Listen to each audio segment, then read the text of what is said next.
name is Dave Reski, CEO of Now Speed Marketing, and welcome to this edition of Marketing in the Now, where we focus on uncovering the myths and misunderstandings of marketing and leadership with some of the world's most interesting people.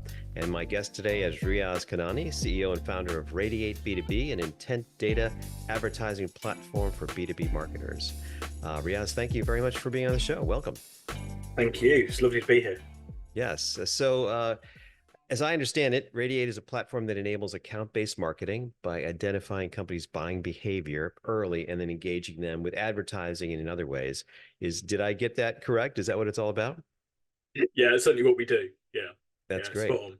So I'd love to explore this topic with you in some more detail because I think a lot of our listeners are confused when it comes to intent data and account-based marketing. It feels like it means different things to different people. First of all, can you just unpack account-based marketing for us? What is that whole concept trend? What is that all about for people? Yeah, account-based marketing has been around for 25 years. I mean, it's a long time, but it's only really taken off in the last 7-8 years. It's been accelerating. Account-based marketing is this idea that every single company that is in your market gets its own marketing plan, if you like. So there's a team of people who figures out what's the best way to win Microsoft as a customer. And they might traditionally anyway have done things like hire or pay for billboards outside Microsoft offices, done events specifically for Microsoft, etc., right? Now, it will be no surprise to listeners, I think, when I say that approach only really works when your contracts are worth millions of pounds. I mean, to be able to spend that amount of time customizing your marketing to each individual company is only viable for a small number of companies globally. And what's changed and why ABM has become so big is scale. Today, we have the ability to identify companies on the fly, so we can personalize on the fly. As a result, we have the ability to target companies individually.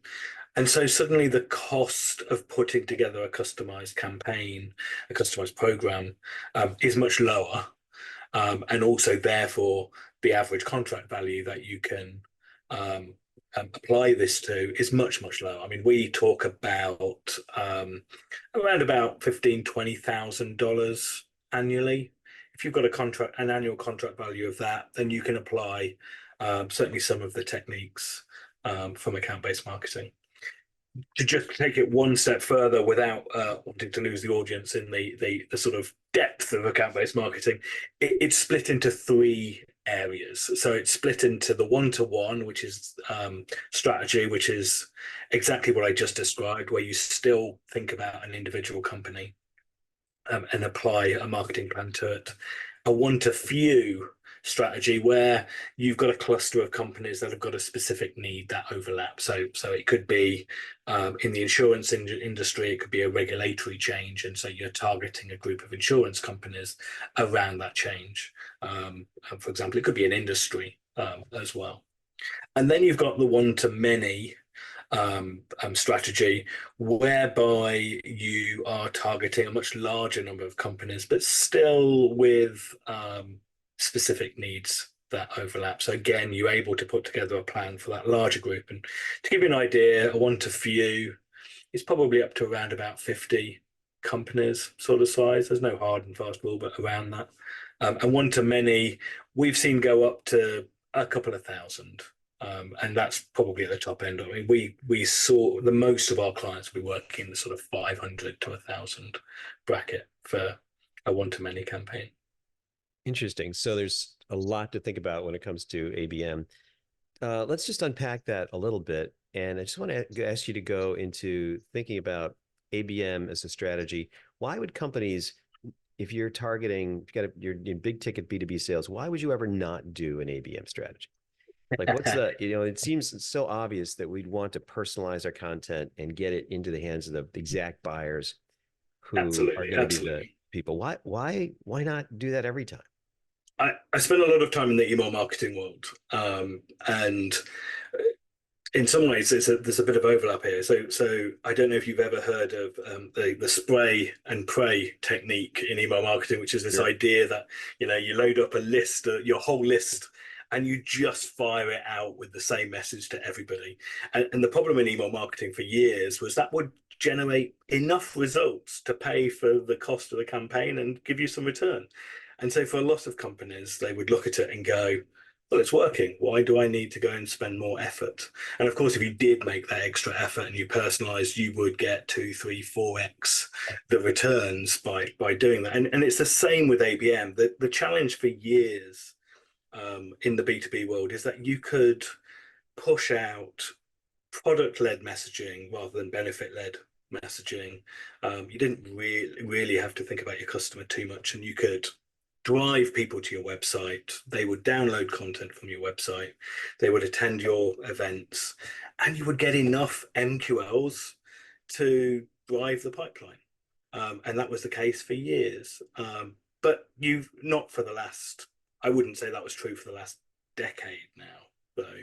And every year for the last decade, what's been happening is buyers are much more savvy online. They're much more able to do their own research online.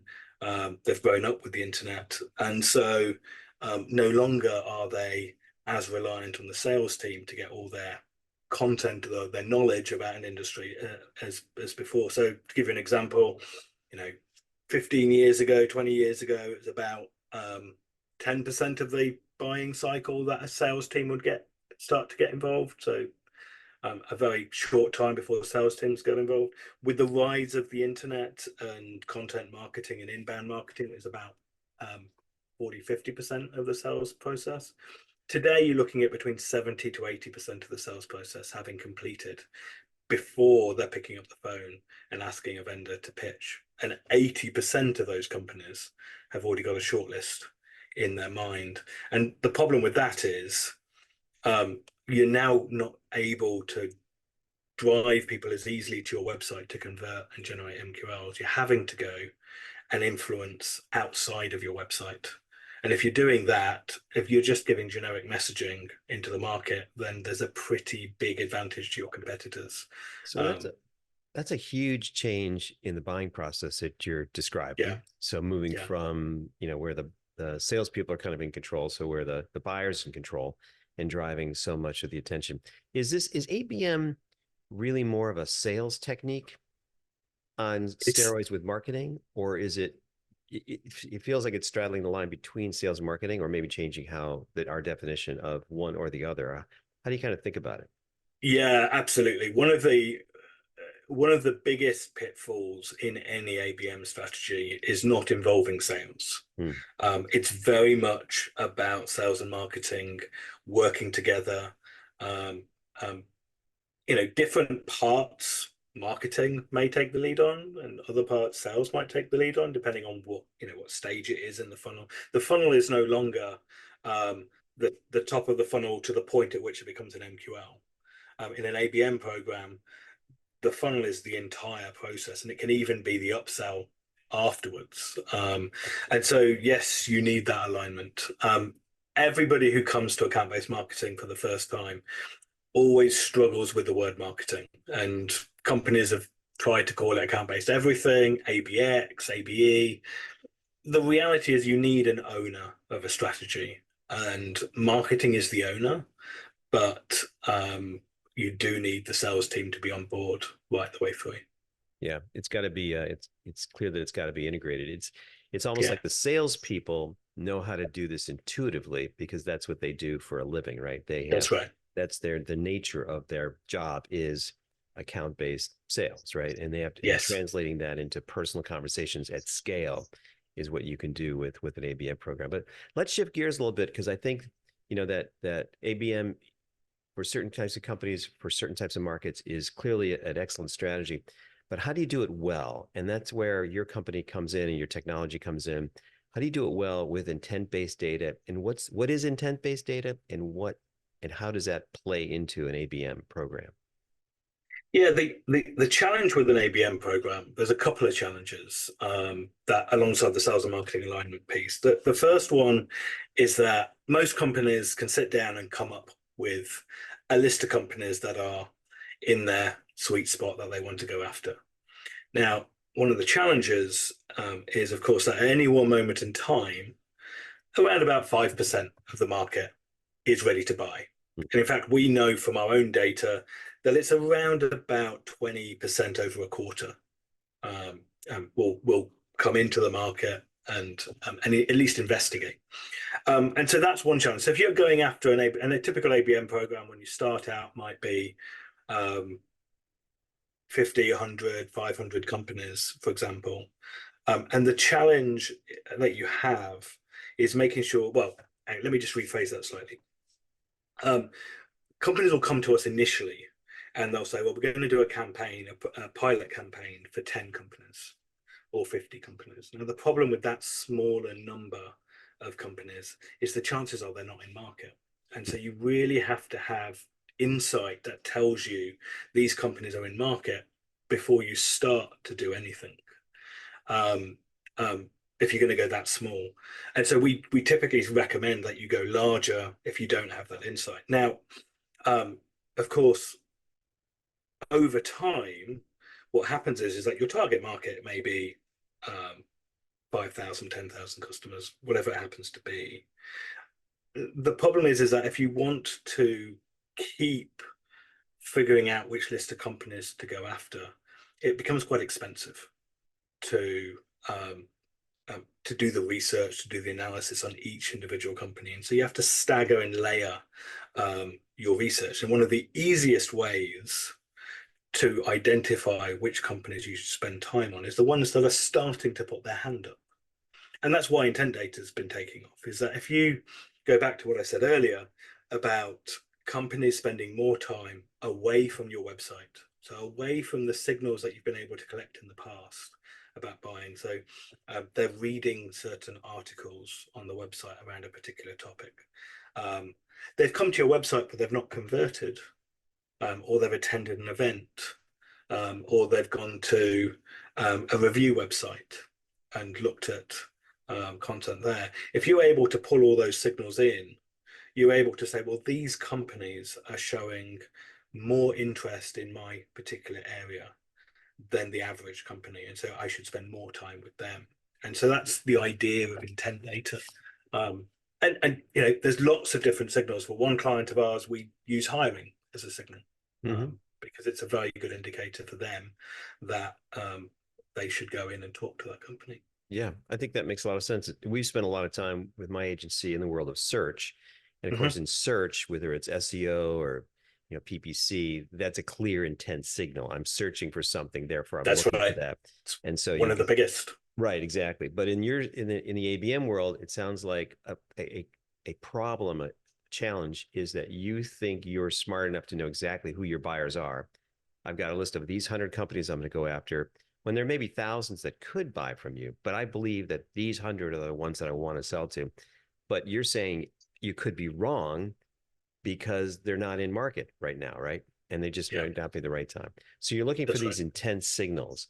So obviously you need to be able to collect this data, analyze it in some way or automate it, and then be able to respond with ads or emails or something.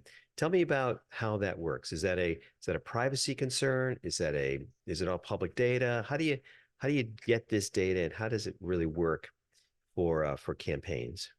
Yeah, so I mean, we're obviously based headquartered in London in the UK, but we work across the globe with our clients, and so obviously privacy is different in each region. But broadly speaking, what we do is identify at a company level and at a persona level and a location level. So we know relatively narrowly who the people are likely to be.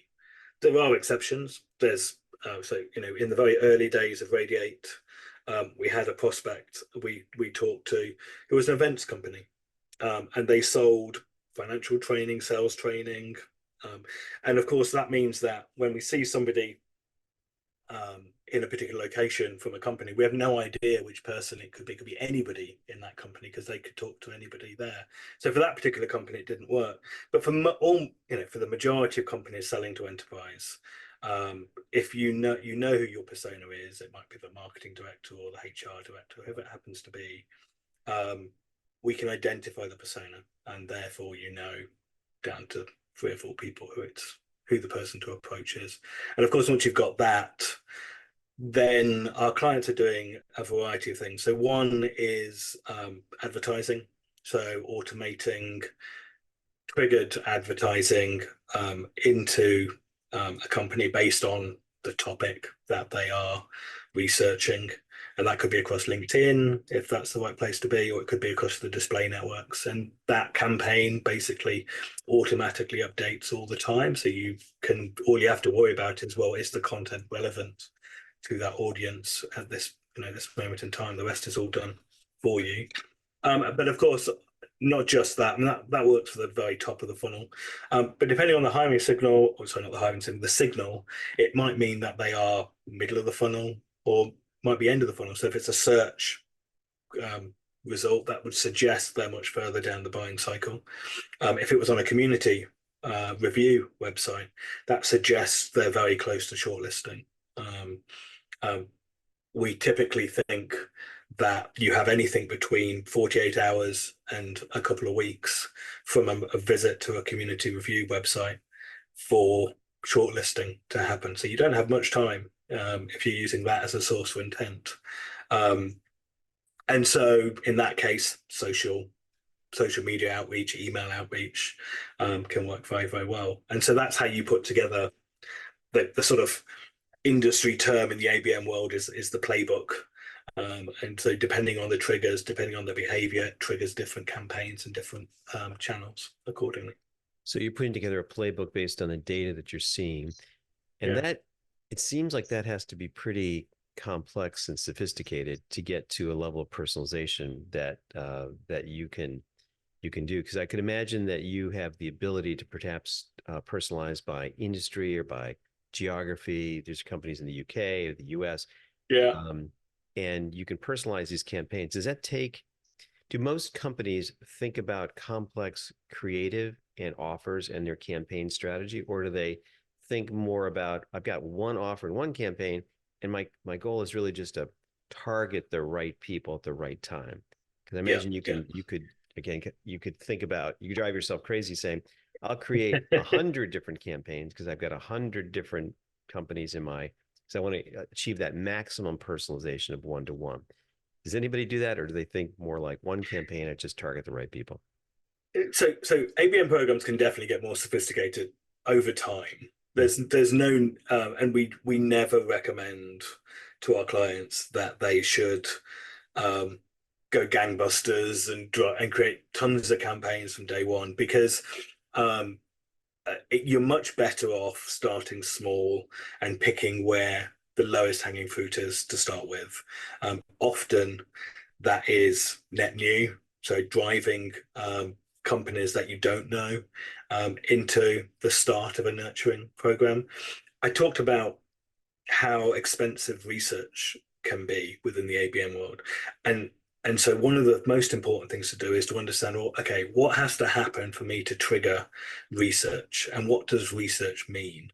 So for example, at the very beginning, it might be that they are inside an ICP, an ideal customer profile. So they're in a certain industry, they're of a certain size, they um, have a certain technology, maybe, right? Whatever your ideal customer profile is.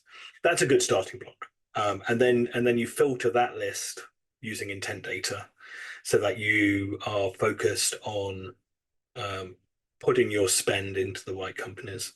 Um, and so that's a good place to start. And then our clients expand from there. So our clients will, depending on what their focus is, they might expand to nurturing messages within the pipeline. So a triggered campaign based on company X has now entered the pipeline. Therefore, we're going to put hygiene messages in front of them so they feel comfortable about signing with us. It could be client campaigns where you're doing an upsell um, sort of thing. And so it depends, and you can layer it on. You don't need to do everything from day one. We won a ABM campaign of the year a while back, and at start phase one of that particular campaign, we personalized the advertising um, um, based on 3 or 4 different criteria. But the landing page was personalized to the company itself. Hmm. And so there was a lot of work that went into making the website change in the right way for every single company, depending on who they were. One of the things we've learned is that for an advertising campaign, it's not worth the investment. Hmm. It's much better to put that investment into personalizing your website front page than it is to personalize the landing page from an advertising standpoint. And that's because we know that within a display campaign, especially to net new, you're still building a level of trust within these companies.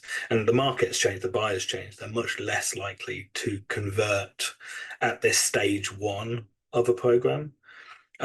And so we know that, and it's amazing how remarkably consistent this is across industry, as long as you're selling to enterprise and as long as you're targeting over 100 companies. We know that 20 to 30% of the companies you target will magically appear either on your website or via the landing page through a click. And what's interesting is that you can then, we obviously look across all our clients' campaigns and we can start to see patterns. And the professional services industry is more likely to click than they are to go in directly to the website. Whereas in the tech world, when you are targeting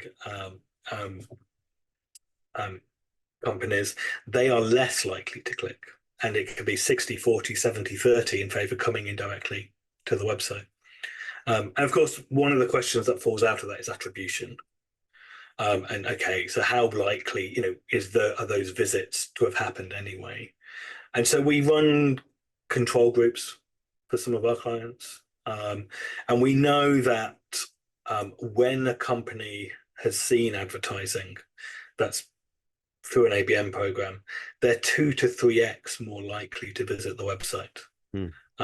than otherwise, which is great. But what's interesting is they're 2 to 3x more likely to have a demo as well later, further on down the sales pipeline. It's very powerful stats. Let's transition to the subject of measurement because you're Yeah. starting to talk about that. How do you see companies judging the quality and effectiveness of an ABM program like this? Because I can imagine, what you said was just now is very interesting because you're influencing people at the beginning of the buying cycle. You're influencing people perhaps that have shown some intent and starting to engage, but they may not convert, right? They may not turn into an MQL directly. That's So right. are your customers willing to invest in that awareness building phase early on, or do they really just see the cost per MQL as the ultimate measure of success of one of your programs? Yeah, I mean, ultimately, any marketing program has to be able to show um, profitability, if you like, return on investment. And the thing about an ABM program is it isn't just advertising. It's certainly not just advertising. It's not just intent data, and it's not the two together. It's more than that. And so you have to measure ultimately what the revenue is. And when you look at revenue uplift within an ABM program, the quoted stats by the industry is 3 to 5x uplift in average contract value versus a non ABM contract. And we see that, in fact, the best we've ever seen is a 7x uplift. It's typically within the 2 to 3 sort of bracket. But even that is astonishing when you think about it. I mean, that sort of uplift in average contract value means that you can invest on average double the amount of money into getting hold of that and winning that prospect versus your typical go-to-market programs. And of course, you don't necessarily need to do that within an ABM program. It depends, right? Unsurprisingly, a lot of our clients will go after companies like Apple or Microsoft, right? We see those come up quite a lot. And those companies, you win a contract with those companies, they're worth a lot to you. Yeah. So maybe you're willing to invest more So in them. it's worth investing and taking that strategy. It sounds like you've got very powerful and clear ways to measure the results, which is interesting. I was just visiting a company in San Francisco a few weeks ago, and this is just the illustration of the wild west of marketing. Small tech company, they were so excited that they just put up a billboard on 101, and it was Brilliant. this it's an ATS company, an applicant tracking system, and they were so excited that they had put up a billboard to reach thousands of motorists driving on the highway when they're really their target market is VPs of HR at medium-sized, mainly tech companies, right? And Right. probably venture capitalists who might fund them later. But it's a very Absolutely. narrow audience, but they're using a billboard to get there. So marketers have all kinds of justifications for everything that they do. It's and they're excited about Absolutely. brand building and all that.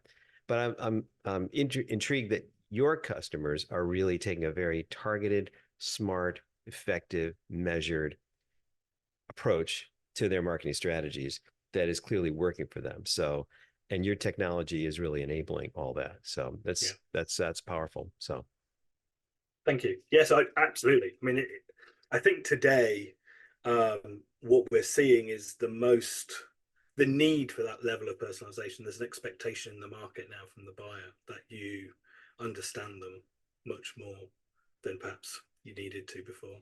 yeah, and it's just because that the whole buying process is changing so fundamentally.